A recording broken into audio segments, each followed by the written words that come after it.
9:50 p.m. Tucson, Arizona, January 31st, 2026. A car pulls away from a quiet house in the Catalina foothills.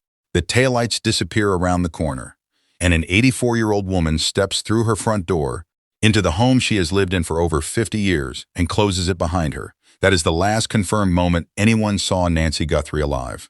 After that, silence. No call, no cry for help, no goodbye, no trace, just a door, and whatever was waiting on the other side of it. Within 72 hours, the FBI was involved. Within a week, criminal profilers with decades of federal experience were analyzing the case. Within a month, forensic laboratories across multiple states were working Nancy Guthrie's evidence. And more than 120 days later, with a reward of over $1.2 million sitting completely unclaimed, investigators are still staring at a wall of evidence they cannot fully crack. $1.2 million, unclaimed, 120 days, no arrest. Let that breathe for a second, because what this case contains, the details that have never been fully assembled in one place, the forensic layers, the profiler assessments, the behavioral evidence, the questions law enforcement has refused to answer publicly, points toward something far more deliberate, far more calculated, and far more terrifying than anything the headlines have given you. You think you know this story. You don't. And tonight we are going deeper than anyone else has gone. This is the Crime Daily series, and we are starting right now. Before we get into what happened, you need to understand who Nancy Guthrie is, not was, is. Because as of this recording, Nancy Guthrie is still missing. And the woman who disappeared from that Tucson home on a quiet January night is not a statistic. She is not a headline. She is not a case number filed in a sheriff's department database. She is a person, and she deserves to be seen as one. Nancy Guthrie is 84 years old. She is a grandmother. She is a woman of faith. The kind of woman whose church family knows her schedule better than most people know their own. The kind of woman who shows up every Sunday, without fail, who participates in live streams of services because her faith is not something she practices occasionally. It is something she lives fully every single week. She moved to the Tucson area in the early 1970s. Think about what that means. More than 50 years in the same community. More than 5 decades of the same streets, the same neighbors, the same rhythms. The Catalina foothills were not just a neighborhood to Nancy Guthrie. They were her world. She knew every corner of it, every shortcut, every face that belonged and everyone that didn't. She was not frail. That is important, and investigators have said it clearly. She was not confused. She was not someone who wandered away in a moment of disorientation.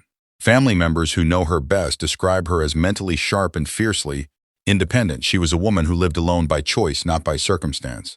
A woman who managed her own life, her own home, her own routines, on her own terms. And her daughter, the person who would eventually become the public face of this search, is Savannah Guthrie, co-anchor of NBC's Today Show, one of the most recognizable journalists in American broadcasting. A woman whose face appears on television screens across the country every single weekday morning. The daughter is one of the most prominent media figures in the United States. The mother is missing. That combination, a private elderly woman and a very public daughter, would eventually pull this case onto a stage that neither the family nor law enforcement could have fully anticipated. But in the early hours of February 1st, 2026, none of that had happened yet. On that morning, all anyone knew was that Nancy Guthrie had not shown up for her church live stream, and that the woman who never missed it, who had lived in that neighborhood for 50 years, who knew every face on that street, was simply gone. No sign of a struggle visible from outside, no car in the driveway that shouldn't be there, just a house, and the absence of the woman who was supposed to be inside it. Real quick, where are you watching from right now? Drop your city in the comments. People are following this case from all over the country, and honestly, I want to know who's here with me tonight. Drop it below. I read every single one. Let's go back to January 31st, 2026. A Saturday evening. The air in Tucson is dry. The Catalina foothills are quiet. The kind of quiet that wraps around a neighborhood and makes everyone inside it feel insulated from the rest of the world. This is not a rough part of town. This is not a neighborhood where people lock their doors twice before bed because they are afraid. This is the kind of place where people feel safe, where they have felt safe for decades, and someone knew that. At approximately 9:50 p.m., Nancy Guthrie was dropped off at her home by her son-in-law, Tommaso Cian. He pulled into the driveway, she got out, she walked to her front door, and he drove away. He watched her go inside. The door closed. He was the last known person to see her. That is the last confirmed moment of Nancy Guthrie's life as a free woman. Now hold that image, because everything that follows, every forensic detail, every profiler assessment, Every unanswered question flows from what happened after that door closed. And we are going to walk through it carefully, because the sequence of events over the next several hours is one of the most important and most misunderstood elements of this entire case. The night passed in silence. Sunday morning arrived, and Nancy Guthrie did not. She was expected to participate in a live stream of a church service. For most people, a missed appointment is an inconvenience. For Nancy Guthrie, a woman whose faith shaped her weekly calendar as reliably as a clock, it was an alarm. The people who knew her, who had watched her show up faithfully week after week, recognized immediately that something was wrong. A member of her church contacted the family. The concern was real. The family responded. Around 11 in the morning, relatives arrived at the house in the Catalina foothills. They searched the property. They checked every room. They looked at the surrounding land. Nothing. No Nancy. No note. No indication of where she might have gone. But here is where the details begin to matter in ways that the surface level coverage has never fully captured. Deputies who later responded to the residents noted that Nancy Guthrie's personal belongings were still inside the home. Her phone, her essential items, everything she would have needed to function, to navigate, to call for help, still there, untouched, sitting exactly where she had left them. Think about that for a moment. When someone leaves voluntarily, even in a hurry, even in fear, they take their phone. It is instinct. It is the first thing any of us would reach for. Nancy Guthrie's phone was still in that house, which means one of two things. Either she left under circumstances that made grabbing it impossible, or she left under circumstances that made it irrelevant. Neither of those is a good explanation. Around noon on February 1st, the family called 911 and reported Nancy Guthrie missing to the Pima County Sheriff's Department. And this is the moment the case changed register entirely.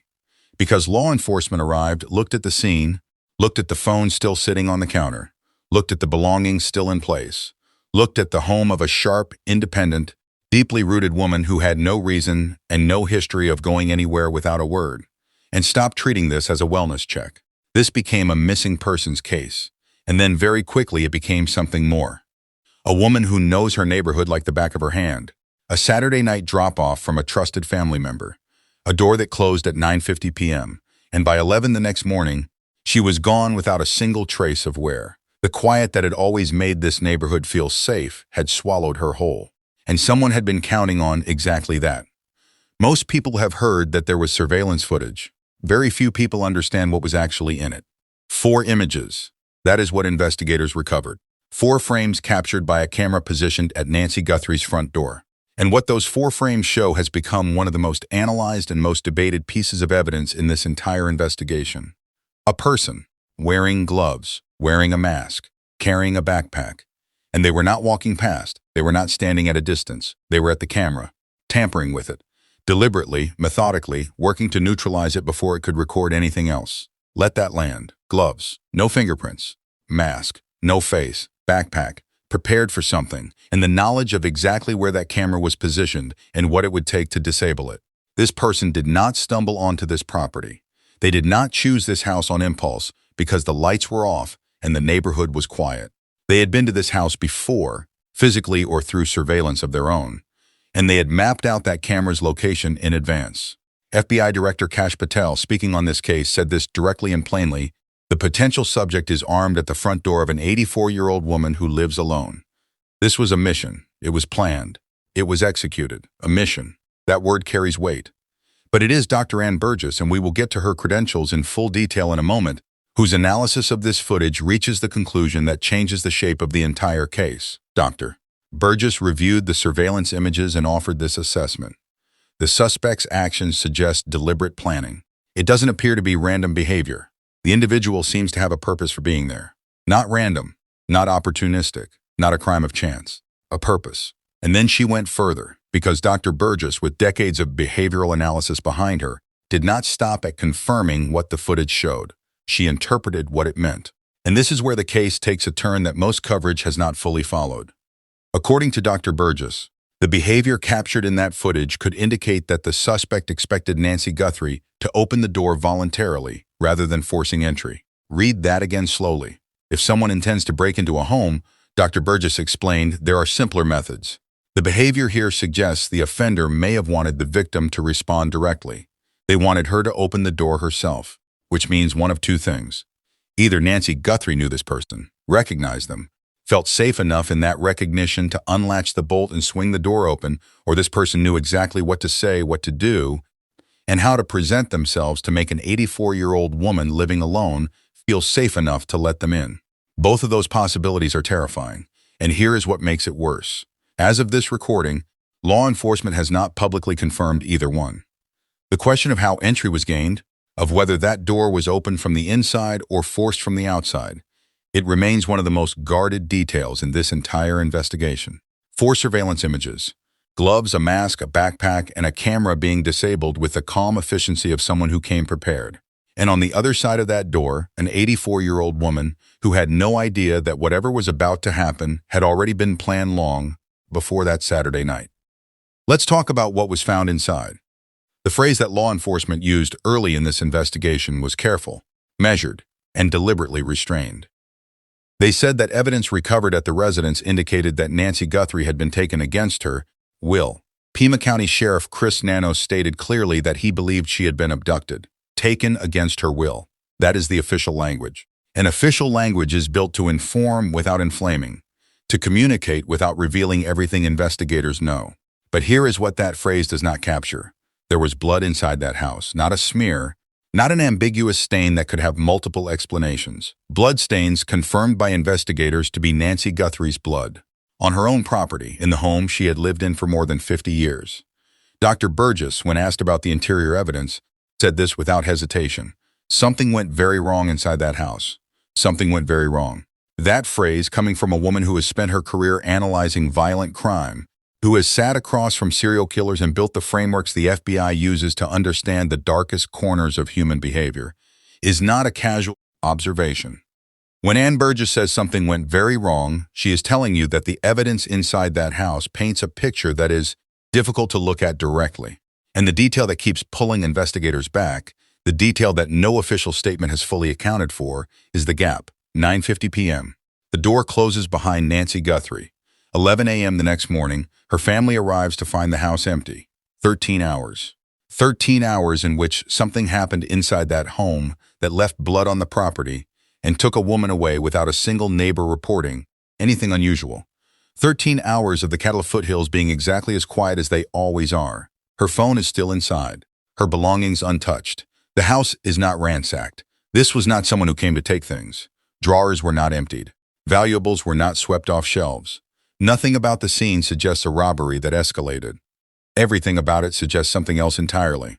Something targeted. Something that was about Nancy specifically. And something that, despite leaving biological evidence behind, despite leaving forensic traces that laboratories across the country have now spent months analyzing, has not yet produced a single named suspect. The blood on the floor of her home tells part of the story. The part that comes next, the ransom notes, the cryptocurrency, the deadlines that came and went without a response, tells another part. And somewhere between those two pieces of evidence lives the answer to the question that has haunted every person following this case since February 1. What exactly happened in those 13 hours? We do not have a complete answer. But the picture being assembled, detail by painstaking detail, is almost impossible to look at without flinching. If you've stayed with me this far, you already know this case hits different. Hit the like button right now. It takes 1 second, and it tells the algorithm that stories like Nancy Guthrie's deserve more attention than they're getting, because they do. Now let's keep going. Here's where the case shifts register again. Because what happened in the days immediately following Nancy Guthrie's disappearance was not just a missing persons investigation. It was a kidnapping case. And the evidence for that does not come from speculation or theory. It comes from ransom notes. Multiple ransom notes of undetermined origin demanding payment in cryptocurrency. 2 deadlines specified. Both deadlines came and went by February 9th, 9 days after she disappeared, without any confirmed response, without any confirmed payment, without any public resolution. Cryptocurrency. Anonymous, untraceable by conventional financial methods. Not cash, which can be marked, tracked, and recovered. Not a wire transfer, which leaves a digital trail through banking infrastructure. Cryptocurrency, the payment method of choice for people who have thought carefully about how not to be found. Whoever sent those notes had done their homework. On February 2nd, just 2 days after Nancy Guthrie disappeared, Cold TV, a CBS affiliate in Tucson, reported that it had received a letter demanding payment for her release. A local television station, not the family, not the investigators, a TV station. Think about that choice for a moment, because it tells you something about the person or people who sent it.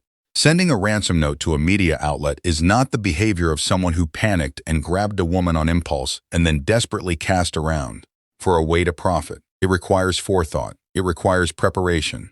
It requires that you have already decided before you took her, before you stood at that camera with your gloves and your mask and your backpack, exactly what you intended to demand, from whom, and how you intended to communicate it. The note to Cold TV was sent on day 2 of a disappearance that law enforcement was only beginning to process, which means whoever sent it had a plan that was already in motion before the family called 911. Multiple media outlets reported receiving ransom notes. Authorities worked to determine whether they were sent by individuals actually holding Nancy Guthrie or whether they were fraudulent, sent by opportunists attempting to insert themselves into a high-profile missing persons case for reasons of their own. Here is the official position. Authorities neither confirmed the validity of the notes nor ruled them out. They could not confirm they were real. They could not confirm they were fake. And then there is the FBI's statement, careful, measured, and in its own way deeply unsettling. The FBI said it was not aware of any continued communication between the Guthrie family and suspected kidnappers. Not aware of continued communication. Was there ever communication at all? Did any exchange happen in private, away from press conferences and official statements? And if there was communication and it stopped, what does that silence mean for a woman who has now been missing for more than 120 days? The ransom notes represent a piece of this case that has never been fully resolved in public. The deadlines expired. The cryptocurrency went unclaimed, or the payment was made privately and never disclosed. No one has been charged in connection with the notes, and Nancy Guthrie is still missing. No proof of life. 120 days. No proof of life.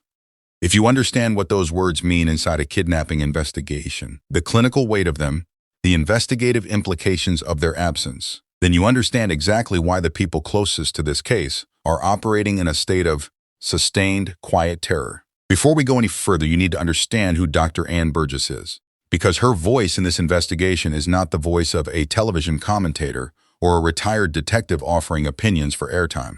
Her voice is the voice of someone who helped build the science that is being used to analyze this case. And that distinction matters enormously, Dr. Ann Burgess is widely recognized as one of the architects of modern criminal profiling. In the late 1970s, her research helped shape the FBI's Behavioral Science Unit, the division that developed the investigative techniques used to analyze serial offenders and violent criminals. Working alongside FBI agents Robert Ressler and John Douglas, Dr. Burgess conducted extensive interviews with convicted killers and sexual offenders across the country. She sat across from some of the most dangerous people in American correctional history. She asked the questions no one else knew how to ask. And from those interviews, she helped build the behavioral frameworks the FBI uses to this day. She is also a researcher and psychiatric clinical nurse specialist. And she was the real-world inspiration for a character in Netflix's Mindhunter, that dark, precise series about the birth of criminal profiling. That series is based, in significant part, on the work of this woman. This is the person who looked at the Nancy Guthrie case and came back with an assessment that should stop you cold. Dr. Burgess identified 3 possible motivations driving this crime: retribution, revenge, or money. Not a random break-in, not a robbery that spiraled, not an impulsive act by someone who spotted an opportunity and took it. Retribution, revenge, or money. All 3 of those motivations are personal. All 3 require that the person who took Nancy Guthrie had a reason, not just an opportunity. A reason rooted in history, in grievance, in something that happened before that Saturday night in January. But then Dr. Burgess went further, and what she said next reframes this entire case. She asked a question on air that no other analyst had framed quite this directly. Who in Nancy Guthrie's orbit, family, friends, people close to her, would be hurt the most by her kidnapping? And then she answered her own implication. Nancy Guthrie, Dr. Burgess believes, may have been taken not for herself, but as a weapon aimed at someone else. An 84-year-old woman, used as an instrument of pain and punishment against a person in her inner circle. A tool of cruelty directed not at the victim, but through her, towards someone who loves her. Dr. Burgess said it plainly. It is a very mean, angry, horrible thing to do. And then if it goes wrong, which obviously it did, she noted it doesn't make sense that Nancy would have been a target for more than abduction. Read that again. If it goes wrong. She is acknowledging directly that this crime did not unfold the way the person or people responsible intended. Something inside that house changed the trajectory. The blood, the evidence, the absence of what should have been a controlled, transactional kidnapping, all of it points to a plan that encountered something it did not anticipate. And that detail, a plan that went wrong, is one of the most important and least discussed elements of this case. Because a plan that goes wrong creates evidence. It creates panic. It creates decisions made under pressure rather than under preparation. And those decisions, forensically speaking, leave traces that careful, methodical planning tries to avoid. The laboratories working this case have months of that kind of evidence to analyze, which is why Dr. Burgess, despite everything, despite the silence, despite the unclaimed reward, despite the unanswered questions, believes this case will ultimately be solved. Not because the perpetrator is brilliant, but because something went wrong. And things that go wrong leave marks. I want to stop here for a second and ask you directly, based on everything you've heard so far, the surveillance footage, the ransom notes, Dr. Burgess's profiler assessment, what does your gut tell you? Leave your theory in the comments. I read them all, and this community has caught details that deserve more attention. Also, what's the weather like where you are right now? I know that sounds random, but people watching this case are spread across the entire country, and I want to feel how wide that reach is. In May of 2026, a television special aired on the CW network that brought together three of the most respected criminal profilers working today. Dr. Ann Burgess, Dr. Gary Brocato, Dr. Casey Jordan. Three profilers, one table, one case. And what they assembled together publicly on camera, for anyone willing to listen carefully, is the most complete behavioral portrait of this crime that has ever been offered to the public. Dr. Burgess opened with a distinction that sounds simple but carries significant investigative weight. The suspect, she said, likely knew of Nancy Guthrie. But Nancy Guthrie likely did not know them. Let that distinction land.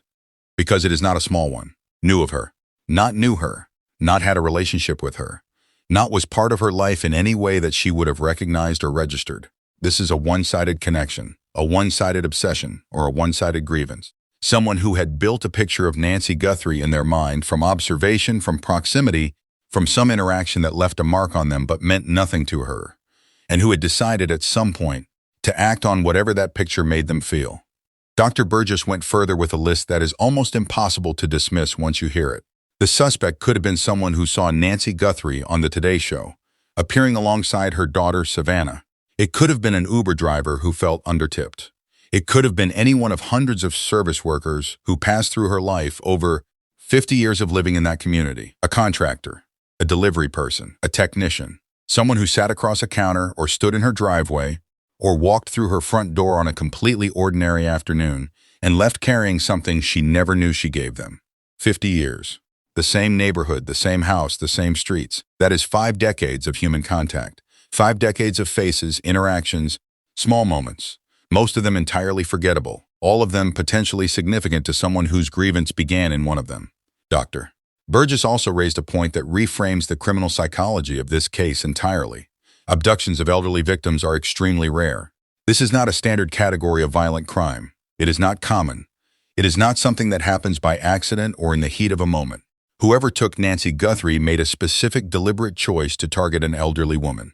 And the psychology behind that choice, the particular decision to select someone of her age, someone living alone, someone whose vulnerability had a specific and calculated shape, is a thread that when pulled leads somewhere very deliberate. And then there is the number that changes the entire complexity of this investigation. More than one person, Dr. Burgess believes this crime was coordinated. Multiple individuals working together, which changes everything about logistics, about communication, about risk. It also changes something else. Coordinated crimes are harder to sustain in silence. Multiple people means multiple mouths, multiple relationships, multiple pressure points. And over 120 days, with a reward of more than $1.2 million sitting unclaimed, and the FBI working this case with the full weight of its forensic resources, the pressure on that silence is enormous. Silence across more than one person does not hold forever. This is where the investigation currently lives. And this is where we go deeper than any other coverage has gone. The DNA evidence recovered from inside Nancy Guthrie's home is not simple. It is not a clean, single profile sample waiting to be run through a database. What investigators found is a mixture, multiple DNA profiles from more than one person, requiring separation and individual analysis before any of it can be compared against known samples or criminal databases. Pima County Sheriff Chris Nanos was direct about this. The labs are having to separate all of the different DNA found inside the home and work to identify who it belongs to. That process, he acknowledged, takes time. More time than the public or the family wants to hear. Here is the forensic timeline as it is currently understood.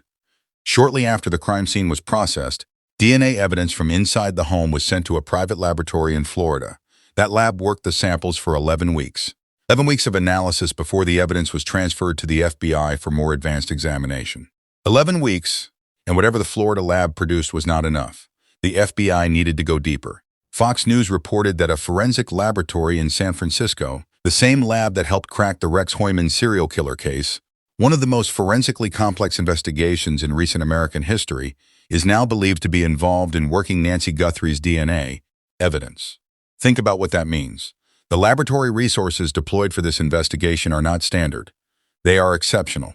The kind of resources that get called in when a case is both high priority and forensically resistant, when standard methods have not produced a clear answer and the evidence demands something more sophisticated. The FBI is applying enhanced technology to this analysis. In practical terms, that likely includes forensic DNA phenotyping, the ability to build a physical description of an unknown contributor from their genetic material alone. It may include investigative genetic genealogy, the same technique used to identify the Golden State Killer after decades of unsolved crimes.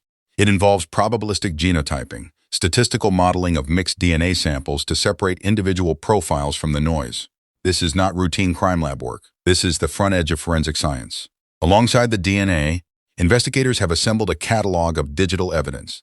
The scope of that catalog has not been fully disclosed, but Sheriff Nanos referenced it directly. The goal, he said, is to use the DNA to identify the individual and connect that identity to the digital pieces of evidence already collected. The two threads, biological and digital, are being worked in parallel. And then there is the February 10th traffic stop. During the evening of February 10th, a person of interest was detained for questioning following a traffic stop in Rio Rico, Arizona, approximately 60 miles south of Tucson. Shortly after the stop, the Pima County Sheriff's Department and FBI executed a search warrant on a property and vehicle in the same area. By February 11th, the searches had concluded. The individual was released without charges. Sheriff Nanos stated that it was determined the individual was not involved in Nancy Guthrie's disappearance. But notice who else is involved in this investigation. U.S. Customs and Border Protection.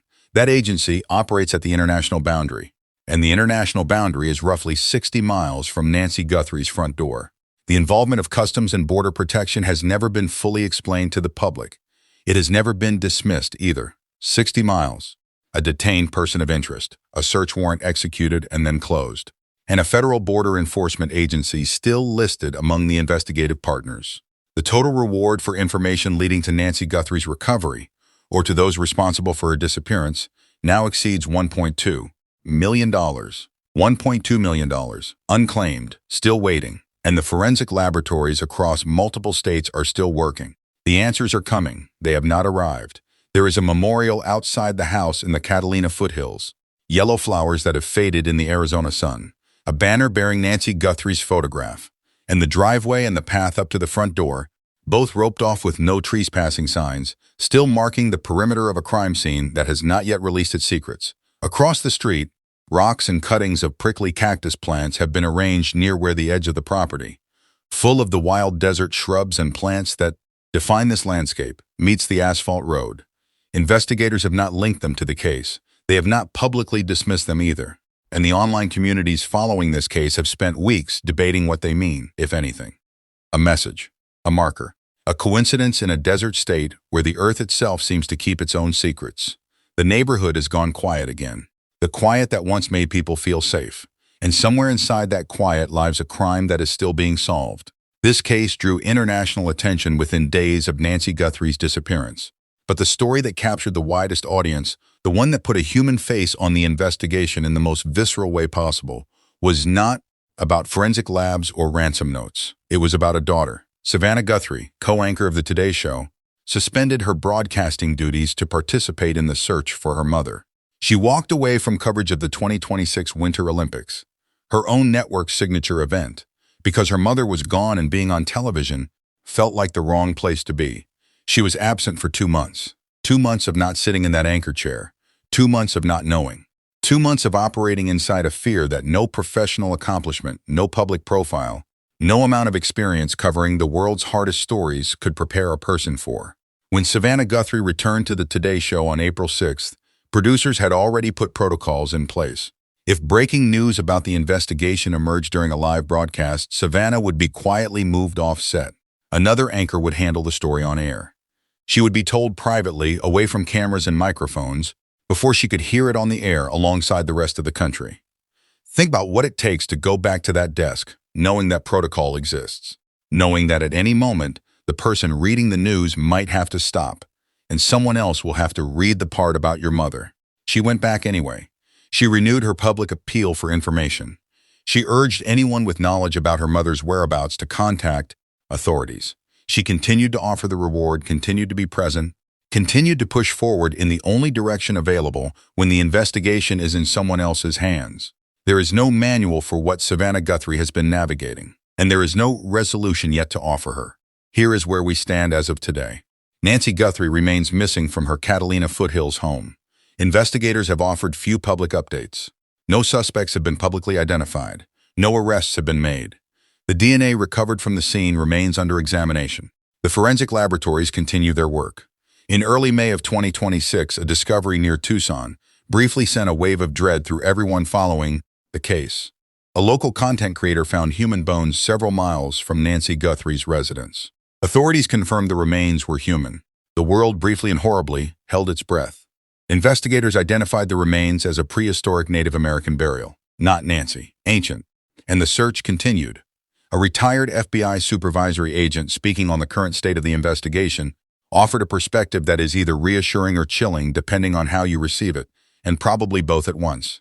Task force investigators, he said, are likely still making progress behind the scenes. Reviews of evidence, revisiting of timelines, ongoing forensic pushes forward. The case is still moving, even when that movement happens far from television cameras. And sometimes, he said, the most important breakthroughs happen quietly, long before the public ever hears a word about them. Sheriff Nanos has said he believes an arrest will come. He has said he believes the DNA, combined with the digital evidence already cataloged, will ultimately connect to an identifiable individual. He has said that every day the investigation gets closer to what remains the question, closer to an arrest, closer to finding Nancy, closer to a truth so heavy that when it finally lands, it changes everything anyone thought they understood about this case. Dr. Burgess, for her part, is direct. She thinks this case will be solved. Her reasoning is behavioral and statistical. Coordinated crimes that require more than one person to plan, execute, and maintain silence about, are inherently unstable over time. More people means more pressure points, more relationships that can fracture, more moments where someone says something to the wrong person, or reaches out to the wrong account, or makes a decision that leaves a trace they did not intend to leave. $1.2 million in reward money, unclaimed, applies its own kind of pressure. The forensic labs apply theirs. And the FBI, with its full resources now engaged in this case, applies the kind of institutional pressure that does not ease over time. Every day, the investigation gets closer. But Nancy Guthrie has been missing for more than 120 days. And every one of those days, her family has woken up not knowing. This is the section that requires the most careful attention, because we are not going to speculate beyond the evidence. We are not going to name individuals or point fingers at people who have not been charged. That is not what this channel does, and it is not what this case deserves. But what we can do, what the evidence itself allows, is follow the behavioral logic of this crime to its most honest conclusions. Because behavior, as Dr. Burgess has said throughout her career, tells a story. And this crime's behavior tells a very particular one. There are two theory frameworks that the evidence and the profiler assessments support most directly. They are not mutually exclusive. They may, in fact, be two faces of the same motive. The first is what we can call the grudge theory. Someone in the web of 50 years of Nancy Guthrie's life in the Tucson community. A service worker, a contractor, a neighbor, an acquaintance, anyone who passed through that world and left carrying a grievance she never knew she created, decided to act on it. Not against her daughter, whose public profile makes her a difficult and high-risk target. Because hurting her is hurting Savannah. Because an 84-year-old woman living alone in a quiet neighborhood is tragically far more accessible than a nationally known television personality surrounded by security and institutional infrastructure. The grudge was aimed at someone else. Nancy Guthrie was the method of delivery. The second is the instrument theory, which is in many ways a refinement of the first. Nancy Guthrie was taken not as a target in herself, but as a tool, a lever, a way of creating the maximum possible pain and disruption in the life of someone who loves her.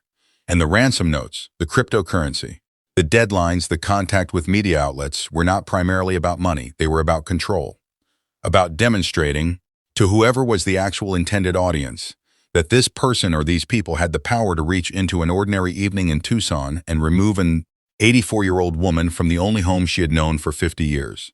Dr. Burgess said it herself. This appears to be a personal crime, a grievance playing itself out. Grievances are specific. They have targets.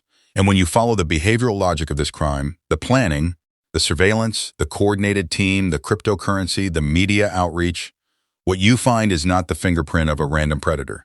What you find is someone who was angry at a specific world, made a specific decision about how to express that anger, and built a specific plan around it. The why will lead to the who.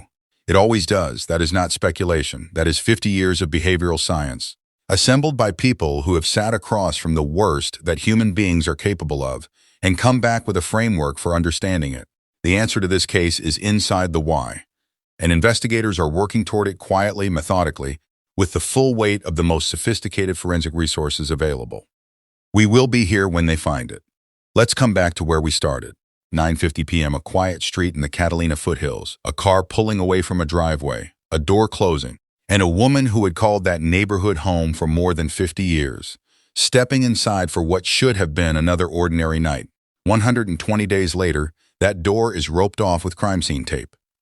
The yellow flowers at the memorial have faded in the Arizona heat, and the woman who walked through it is still missing. No suspects named, no arrest made, $1.2 million in reward money unclaimed, and a forensic investigation of extraordinary scale and sophistication still working toward answers that have not yet arrived publicly.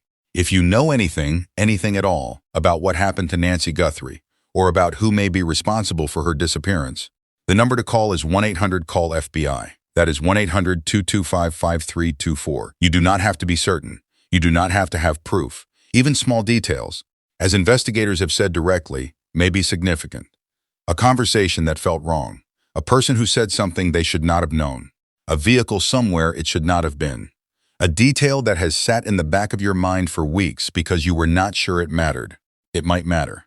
Call. This family is still waiting. Savannah Guthrie returns to her anchor desk every morning carrying something no camera ever fully captures. And somewhere in southern Arizona or somewhere far beyond it, the answer to this case exists. We are not moving on from this story. Every new development, every expert analysis, every piece of evidence that surfaces, we will bring it here, assembled, examined, and delivered with the respect this case and this family deserve. If you watch this entire video, you are exactly who this channel was built for. Someone who wants the real story, not just the headline. Hit that subscribe button and turn on your notifications because the next update on this case is coming and you will not want to miss it. And leave a comment below. What do you think happened to Nancy Guthrie? The conversation in this comment section matters. Let's keep it going. Nancy Guthrie is still out there, and somebody knows exactly where. Thank you for watching.